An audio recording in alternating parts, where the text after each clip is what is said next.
This is Aerodynamics podcast number 74, and today we're talking about the aerodynamics of corrugated flapping wings. So wavy wings along the entire chord, and they're flapping. And this is inspired from dragonfly wings, which I've covered in a few other podcasts. And to look into this, we're going to be looking at a paper called Numerical Investigation on the Aerodynamic Efficiency of Bio-Inspired Corrugated and Cambered Airfoils in Ground Effect. And this is open access. You can find it in the link in the description, like normal. And I've also noticed that in the last few podcasts, I've been going over a lot, like they've just been getting longer and longer.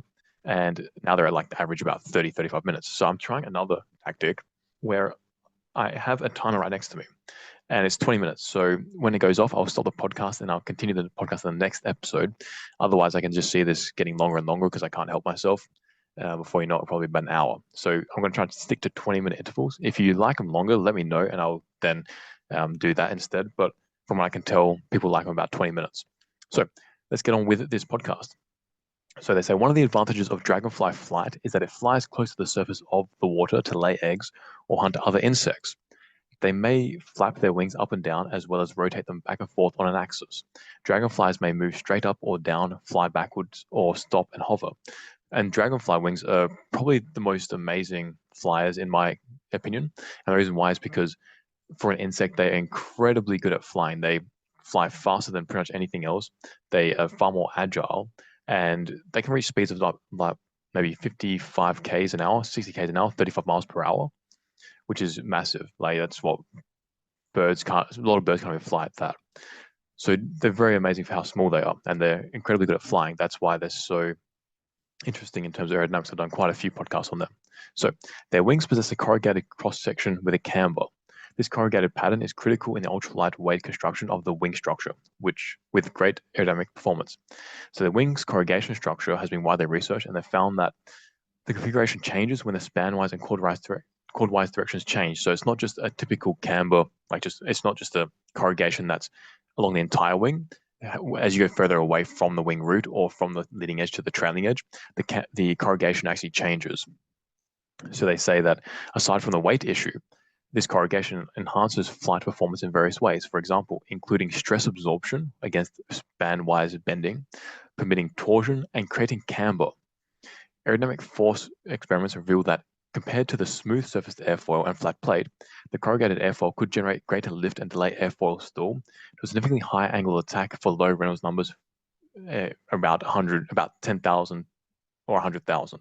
So I just want to cover this briefly. Why would corrugation allow the airfoil to delay stall at low angles of attack, at low Reynolds numbers, sorry. So the reason why is because if you have corrugation, it means that it's going to be turbulating the flow more. Instead of having a flat surface, you have all these little peaks now.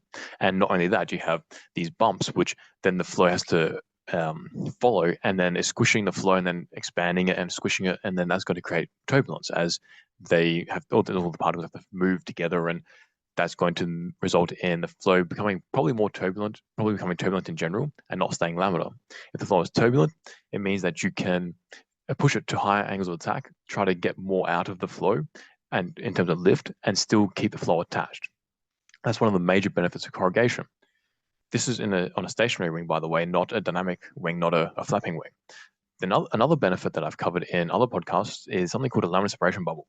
So the dragonfly wing is quite amazing. I covered this back when I was first doing research. I first started to learn how to do research. I was reading this book and they were talking about how laminar separation bubbles in general. If you want to learn more about LSBs, on podcast number 11 called NACA 4412 laminar separation bubble, I cover in detail what it is. I'm just going to go through it quickly here. If you want to learn more, go to podcast number 11. But an LSB is where you have a laminar flow going over, let's say, an airfoil, and then at some point, the flow is going to detach. It actually detaches from the surface, and it's still laminar at this point. Then it keeps flowing over, and then it will reattach. And when it reattaches, it's already turbulent now. So the transition point is somewhere in that detachment zone. What then happens is inside that that detachment and retachment line, there's something called a recirculation bubble, a laminar separation bubble. This is a bubble where the flow just keeps going around and around. And this is potentially good for certain applications, but bad in other applications. One major drawback of an LSB is that it's very unpredictable. So if you change the flow conditions slightly, it'll pop, and then you get a massive change in the lift and drag, so you can lose stability. Now, dragonfly wings, these LSBs, I should say, they only occur over certain Reynolds number ranges, and this book that I was reading when I was first learning about it said that LSBs can only really form when you have a Reynolds number between 50,000 and 70,000 or greater. So if you have a Reynolds number below 50,000, there's no way that the LSB is going to attach again. And and also you may not even get one because the conditions aren't right. Now, the funny thing is, they cover dragonflies in this book. They said that dragonflies are unfortunate in that they fly in this range. They fly at around 50,000 to 70,000 Reynolds numbers over their wings, with their wingspan the characteristic length of the chord. And that means that they are going to be experiencing LSBs, and potentially their entire wing will be just one entire laminar separation bubble. So that's problematic for them trying to maneuver and be agile, because they can lose, as I mentioned, lose lift and drag and increase drag very suddenly. So to get around that, they have this corrugation, this like crinkle pattern, kind of like a potato chip crinkle cut. And this increases the turbulence of the flow, which then makes the boundary layer, instead of separating and then reattaching and having this transition point in that separation reattachment point, it actually just transitions straight away and you bypass the LSB. So that's one of the major benefits of this crinkle, of this of this corrugation pattern. I'm still thinking about potato chips, crinkle cut. Anyway, let's move on. And as I mentioned, actually, podcast number 11, I cover this in detail. So let's move on now. So one of the interesting phenomena of flight that has attracted remarkable attention is the ground effect on the aerodynamics of flapping wings.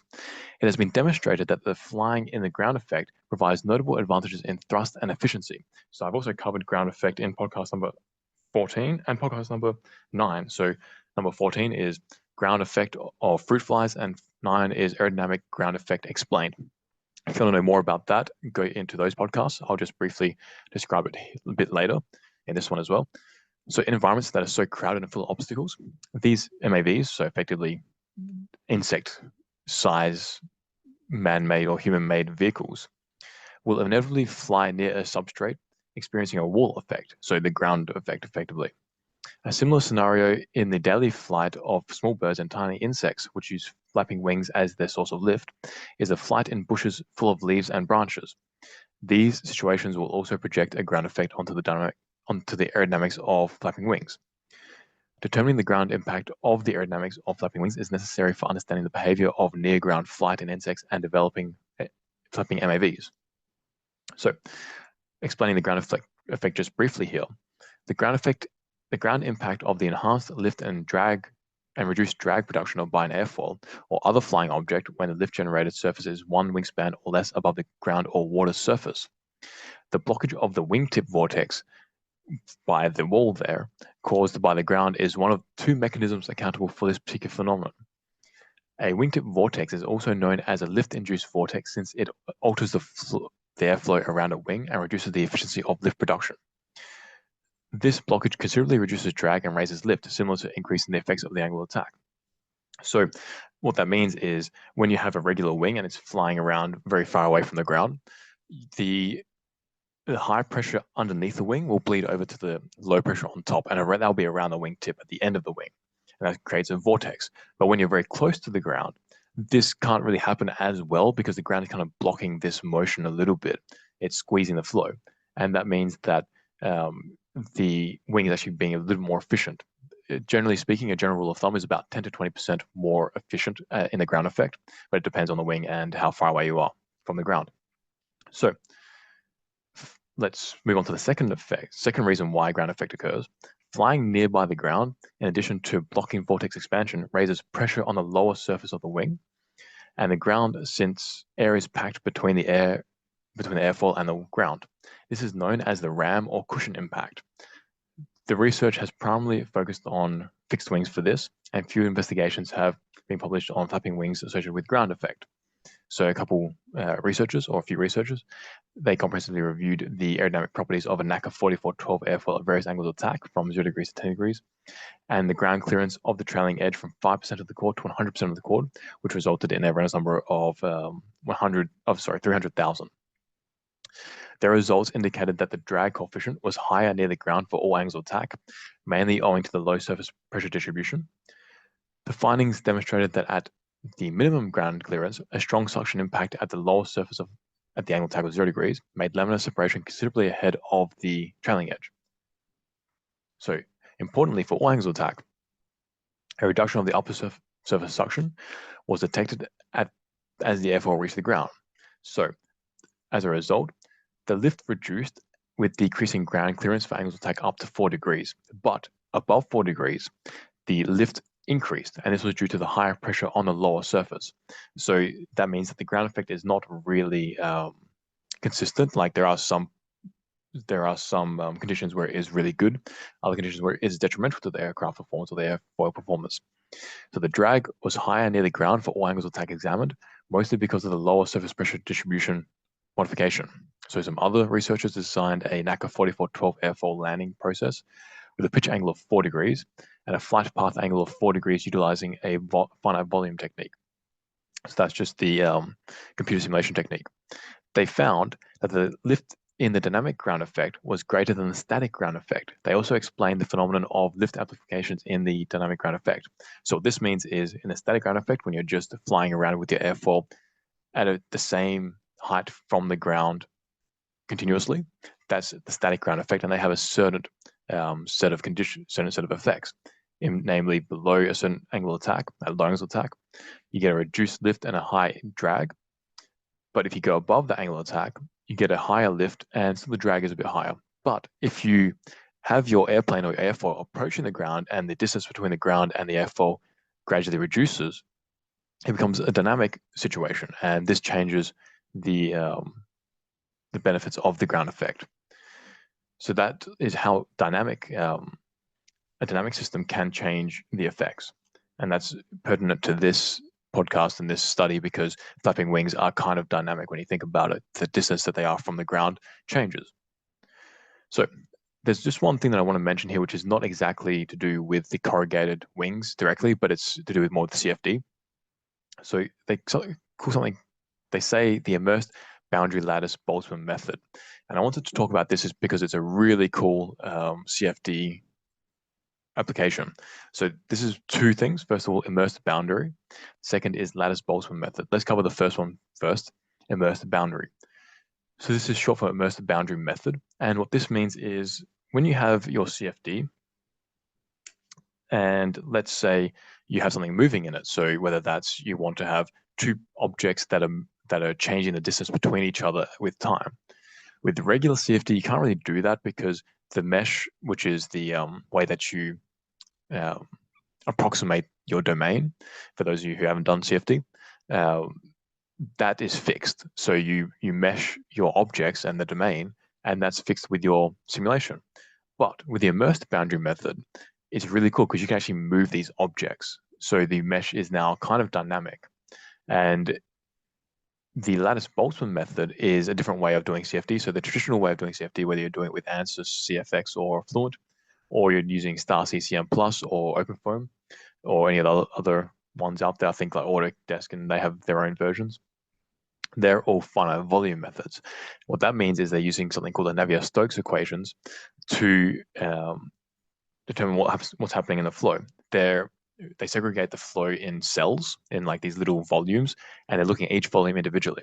The lattice Boltzmann method, this is different. This came about quite a long time ago, but it hasn't really been popular since it's only really come into play about 10 years ago. That's when a big push started to happen for it. One of the main producers of the lattice Boltzmann software is called PowerFlow, and this method is different to the finite volume method. This is a discrete method. So, in other words, we're approximating the flow as the particles instead of volumes. So this means that they're governed by, we use different equations to determine the flow physics, and we effectively track the particles and see what the particles are doing by themselves, not the volumes. Now, the major benefit of the lattice Boltzmann method is that it scales very well with computational power, and this is the main driving force behind it. So with typical CFD with finite volume methods, the major problem with it is that when we when we try to scale, so that means when we go from, let's say we're running our CFD on 100 cores, on 100 CPUs, let's say, or 100 cores, whatever you want to use, whatever terminology you want to use, they might take an hour to run. If you then use 1,000 cores, it doesn't mean you'll only be able to run it in 1/10 of the time, so 6 minutes. It might be 10 minutes or 15 minutes because there's some inefficiency there when you're trying to divide the work among different cores. And then when you go even higher, it gets even worse. So, and then I don't know if this happens, but I'm assuming that you'll get to a point where if you actually increase the number of cores you use, it'll take longer to solve. I haven't ever tried this out. The most cores I've ever used is 3,000, and the reason why I used that many and not more is because that's when I got to the point where the amount of time it took to solve didn't reduce after that, it seemed. So I didn't go any further. I don't know whether 4,000 would have increased the amount of solving time or not, but it might. I don't know. If you do know, let me know in the comments below. The Lattice-Boltzmann method, on the other hand, instead of using the finite volume method, so the Navier-Stokes equations, the Lattice-Boltzmann method is much more efficient. So if you increase the number of cores that you use, it scales fairly linearly. I don't think it's exactly linearly because there's still some cores that are required to distribute the workload and that, but it's still much better than finite volumes. That's one major benefit of the Lattice-Boltzmann method. It's far more linear, which means that you can use more cores and solve your simulation quicker. So moving on, some other researchers, they studied the flapping flying model, relying on the actual behaviors of the birds under ground effect. They determined that flapping close to the ground increases lift force by 47% when decreasing drag by 20%. So that's a huge increase in the efficiency. Some other researchers evaluated the contribution of the ground effect on the flapping insect wing in forward flight. In order to simulate the motion of the insect wing cross-section, a standard NACA 012 airfoil with harmonic plunge and pitching rotation was used. The immersed boundary Lattice-Boltzmann method was employed for numerical simulations with Reynolds numbers of 150. That's really small. That's far lower than any MAV that we have or dragonflies. According to the findings, the ground influenced both force behaviors and flow patterns. Whenever the airfoil was put near the ground, there was a significant decrease in drag and an increase in lift compared with the scenario with no ground. Furthermore, the vortex formed by the foil interacted with that caused by the ground. As the frequency of oscillation rose, the vortex interaction became increasingly more. Accordingly, the vortices might be compressed to oblate shape and propagate obliquely in the wake. So this is a very dense paragraph. Let me explain what happened here. So with a flapping wing, one of the major reasons why the way that lift is produced on a flapping wing compared to a static wing is that, or a stationary wing, is that the flapping wing, it produces vortices around it. So as you plunge it and pick it up, so you pitch it around, there'll be vortices coming off of all different areas. So for example, the leading edge and the trailing edge.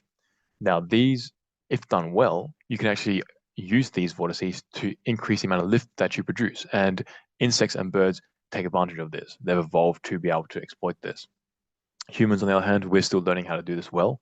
So what this means is you have vortices around. When you're very close to the ground, these vortices are being squished and squashed and stretched, and that means that they change how they're not only forming, but also breaking down and where they're interacting on the airfoil. And this is going to change the flow physics. Now, my guess is that we don't know because this is still very advanced, but I'm guessing that Mother Nature has made these insects and birds evolve to the point where they are even really good in ground effect as well, that they've learned how to utilize these vortices. As I said, we don't know exactly how this happens, but I'm sure it does because the evolution would make it happen. So that means that also if you change the rate at which you're pitching the wing and flapping it, it's going to change where these vortices come off, how strong they are, and whether you can utilize them or not. We'll get into that later, actually in the next podcast, I think. So let's move on. Some other researchers evaluated an asymmetrical heavy motion impact on the aerodynamic efficacy of a flapping NACA 0012 airfoil close to the wall with a 2D numerical simulation. That's the timer that I had. I'm going to go a few more minutes because I just want to finish this a little bit. So these researchers, they found that the mean thrust monotonically rose as the foil gradually got closer to the ground. So they had this flapping wing, an NACA 0012, which is a symmetrical, fairly thin airfoil. It's not really thin, but it's somewhat thin. It's in the middle of the road, a bit meaty, but not too much. And when they were pitching it and flapping it close to the ground, as you got closer to the ground, the amount of thrust that you were generating from the wing increased monotonically, which means that it always increased as you got closer. There was no point at which it reduced. The slope was always positive. So simultaneously, the mean lift first increased and then reduced suddenly when they got very close to the ground. When the fall was very close to the wall, the mean lift even turned negative. So I'm guessing there's probably some sort of suction effect with the wall then perhaps. And this reducing the time of the upstroke increased the mean thrust coefficient, which means that you're going to be utilizing these vortices a little bit differently in this way because you're reducing the amount of time, which means that the vortice is going to be very close to the wing still, and that's going to change the flow physics. So a couple of researchers numerically investigated the flapping motion of bio-airfoils and a NACA 0015 airfoil in ground effect at around 1,100, so a little bit higher. The mean distance from the center of rotation of the airfoil to the ground surface ranged from 1.25 to 4 times the chord length of the airfoil. They determined that the power extraction efficacy of the bio-airfoil reduced when the mean distance to the ground increased, whereas it just marginally changed for the NACA 0015 airfoils. This shows how, again, Mother Nature's workshop, they've produced these airfoils which are pretty sweet. NACA 0015s, as good as they are, they can't match airfoils that are made through evolution. So the bio-airfoil outperformed the NACA 0015 airfoil in the power extraction regime. Only on bio-airfoils do the leading edge vortices increase power extraction efficiency due to the ground assistance. So again, the NACA 0015s, they're not really designed to flap.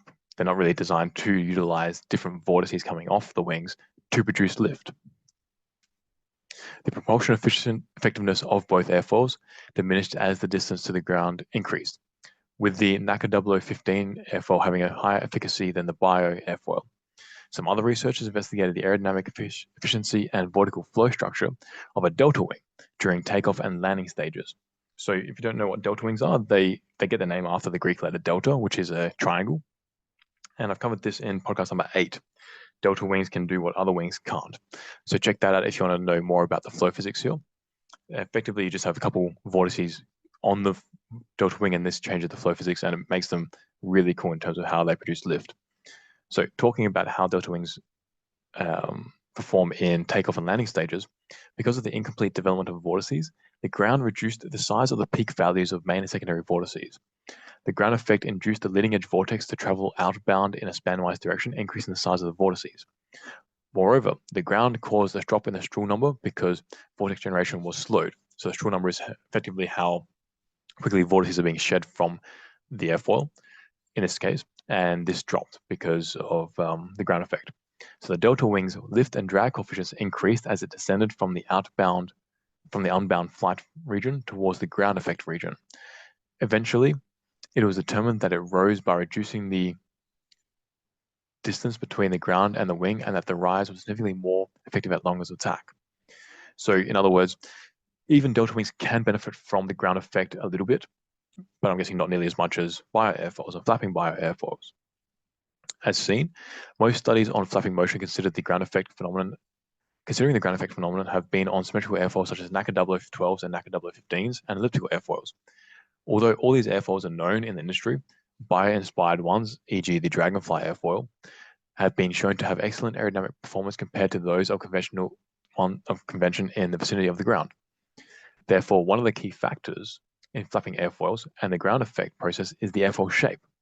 As a result, choosing a proper airfoil is a crucial task in the design stage.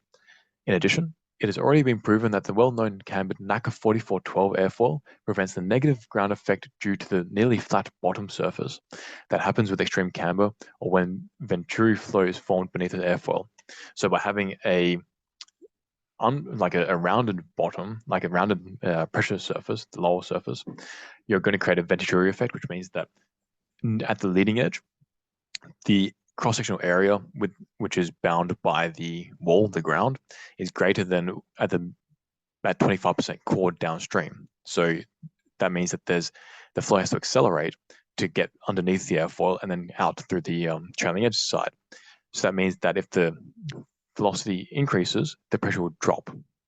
That means you're going to reduce the lift that you produce, producing, which is why we found above at higher angles of attack, there was greater lift, whereas at lower angles of attack, there was lower lift for NACA 0012s.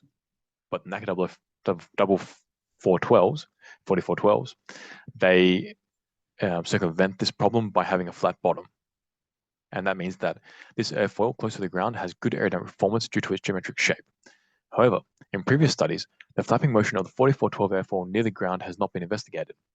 And to the best of these authors' knowledge, the aerodynamic performance of Dragonfly and NACA 4412 airfoils with flapping motion considering the ground effect has never been compared before in any scientific work. Further, the Dragonflies and MAVs usually fly at Reynolds numbers between 1,000 and 100,000. However, most previous studies have focused on very low Reynolds numbers and laminar flows, and this is not the regime that Dragonflies fly in, or usually MAVs. So, overall, this present study compared to the impact of the ground effect on the flapping this present study compares the impact of the ground effect on the flapping Dragonfly and NACA 4412 airfoils. And they did some simulations at Reynolds numbers of 5,000 and 50,000 using 2D unsteady Reynolds average Navier-Stokes, which is URANs. We'll get into that in the next podcast. The turbulence model was implemented using the transition SST model. So that's where I'm going to end this podcast here. In the next podcast, we're going to pick up and talk about not only the CFD setup, but some of the results. So make sure to like, subscribe, and tell me if you like this idea of me trying to cut it short at 20 minutes. I know we've been even longer now. It's probably 27 minutes. I can't help myself. I'm trying. Anyway, and if you want to get better at CFD as well, we do courses on CFD. We also do courses on theory. Links in the description. And I'll see you next podcast. Peace out, amigos.